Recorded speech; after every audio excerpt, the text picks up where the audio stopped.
Hi, welcome. There is a little ball of fluff with us today, so if you see it moving, it's completely fine.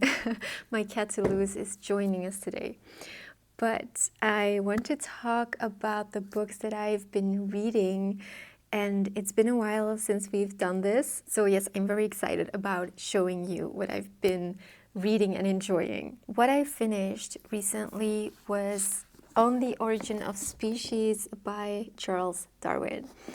This was a book that had been on my list for a long time, and it's just a stunning edition as well. The sprayed edges, everything. It's by Arcturus Books and has images inside as well, really stunning. I don't really know why, but I expected this to be an easier read. But yes, I really had to focus on this one. It's very scientific and it's not something that you read to relax and to read for fun, but it's definitely most interesting, and I'm very glad that I've read it.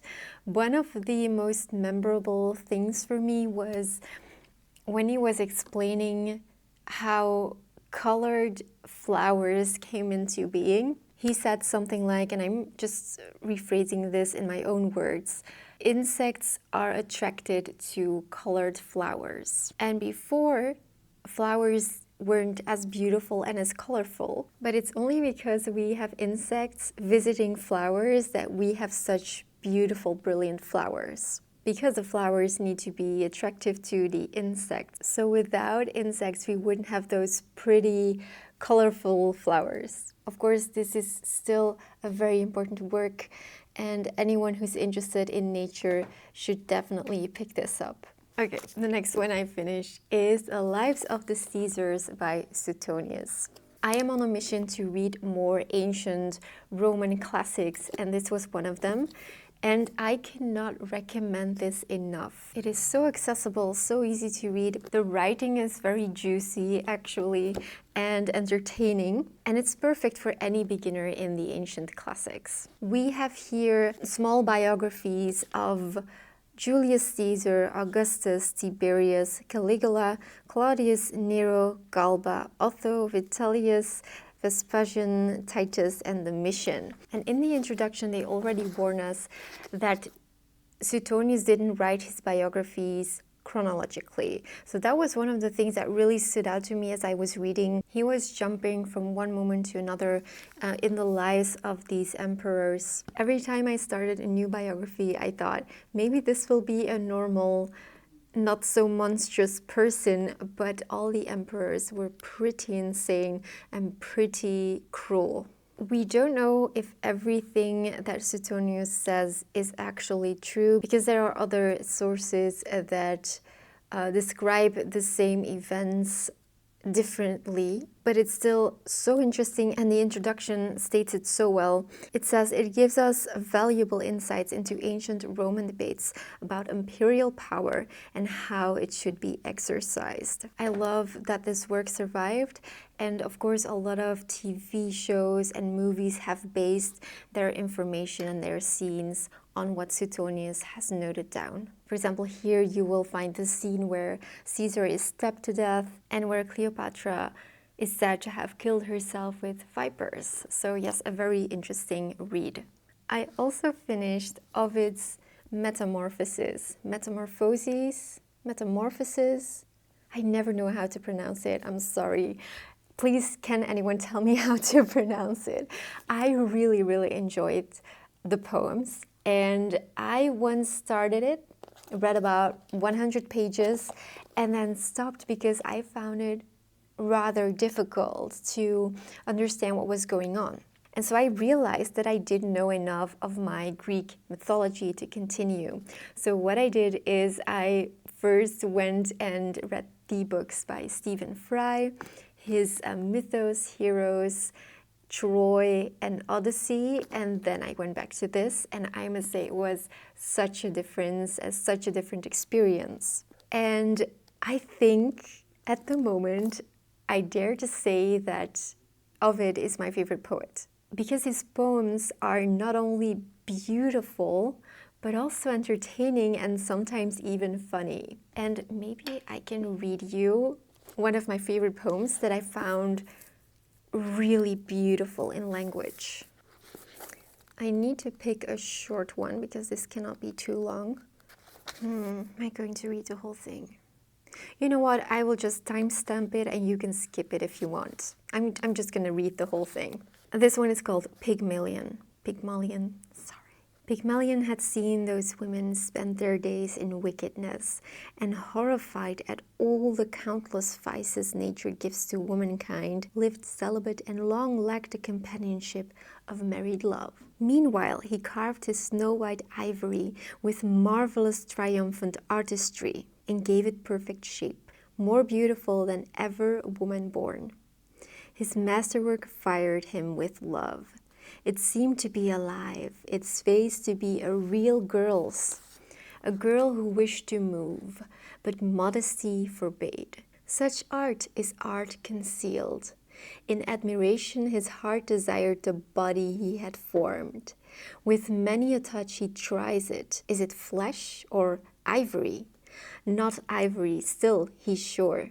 Kisses he gives and thinks they are returned. He speaks to it, caresses it, believes the firm new flesh beneath his fingers yields, and fears the limbs may darken with a bruise.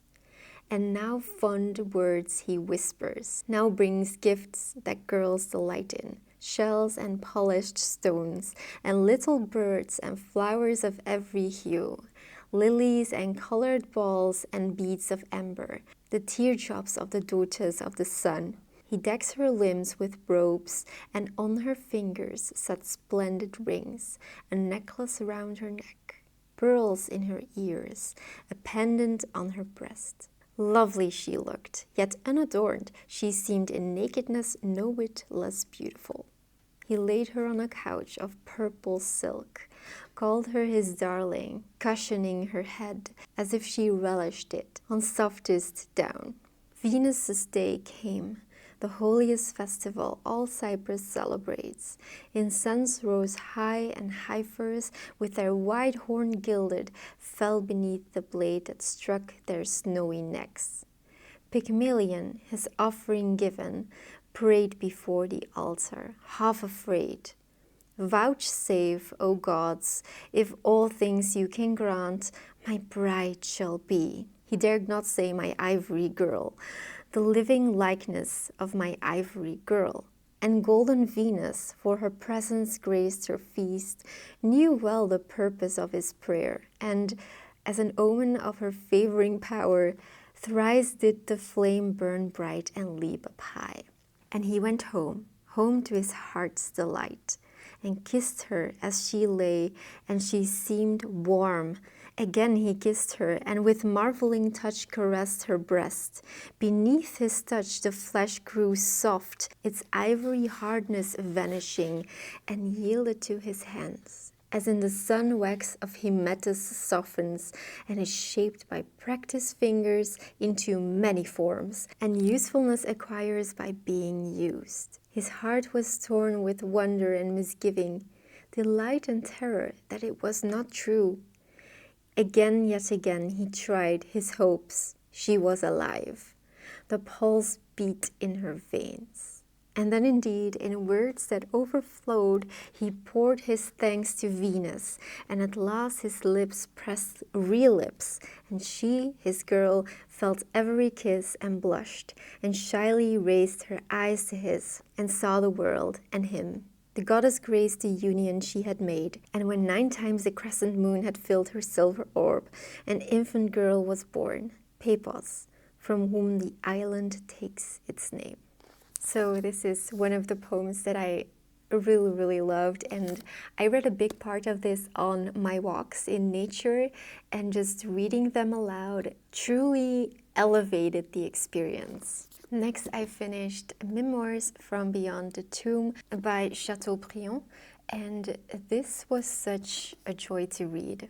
It says on the back, and this is a perfect description, it tells of exotic adventures to the furthermost points of the globe, of heroic battles and political struggles, and of the loneliness of a restless soul. He says every step in life opened up new horizons before me. I heard the distant and seductive voice of the passions which were coming to me. I hurried to meet these sirens, drawn by an unfamiliar music. He just wrote so beautifully. He also talks a lot about the French Revolution. So if you're interested particularly in this time period, then this should be a book on your list. I have also read The Making of a Marchioness by Frances Burnett. Here it is. This was just like memoirs, a second-hand find. And since I really loved The Secret Garden, which is actually a children's book, this is one of her adult novels. And I must say, my thoughts about this swung from one side to the other, because at a certain moment I was enjoying it so much, I was so invested. And then other times I thought, this is so boring. I really had issues with the first part of this book, because I really thought I wasn't going to enjoy it. But then it suddenly picked up and I got really invested in what was going on. I cannot tell too much because I would very quickly reveal what it's all about. And I kind of went in blind, and I must say that I can't really tell you either what genre this book is. And I actually don't know if the author herself knew, because at times it tries to be a romance, and at times it tries to be a mystery, and then a thriller, and it's all kinds of genres mixed together, which I really found interesting. So yes, it just shifted a lot, and I want to say I really enjoyed it, but on the other hand, I want to say it was weird. So yes, I don't know. I think I may read this again because it was enjoyable enough. And then my only disappointment of late was the biography of Dante, and this one was written by R.W.B. Lewis. And I felt after finishing, I felt like I didn't really learn that much. And I was kind of disappointed because it was also written in a way that wasn't very engaging and very interesting. I did take some notes, but I just had higher expectations. And then finally, I have Mary Shelley's biography. This one was phenomenal. It is written by Fiona Sampson. My God, this one I had low expectations of, and I must say my mind was blown. It was so engaging, such a page turner, and given that I wasn't really interested in Mary in the first place, okay, he's gonna leave us. Okay, he's staying.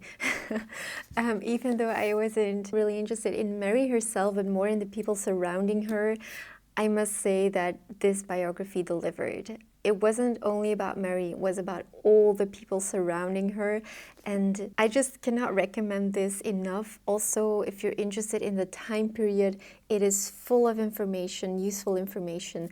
Whenever I look into the lives of people of the past and read biographies, and when I see in what hard times they lived and what cruel and horrible things they lived through, they kept going, and I cannot help but wonder if people were mentally stronger back then.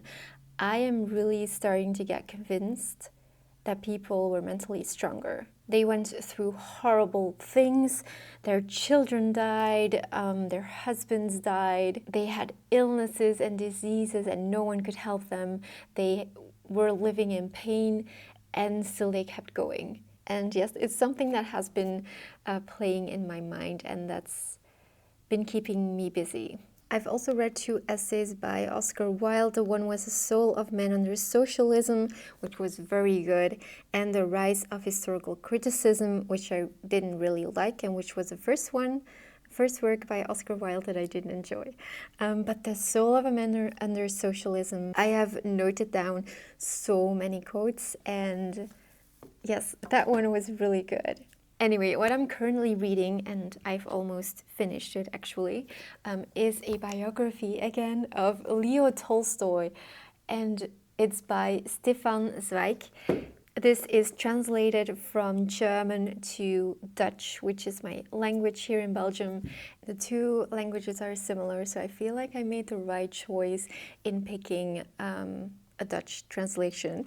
I've already read his novel Beware on Pity and also his biography on Marie Antoinette. And so this is the third work, and I must say every single sentence is a work of art. This is so beautifully, masterfully written. I highly recommend. And I'm gonna end this video by saying Leo Tolstoy was a very curious man. Thank you for watching and for spending time with me, and I hope to see you next week.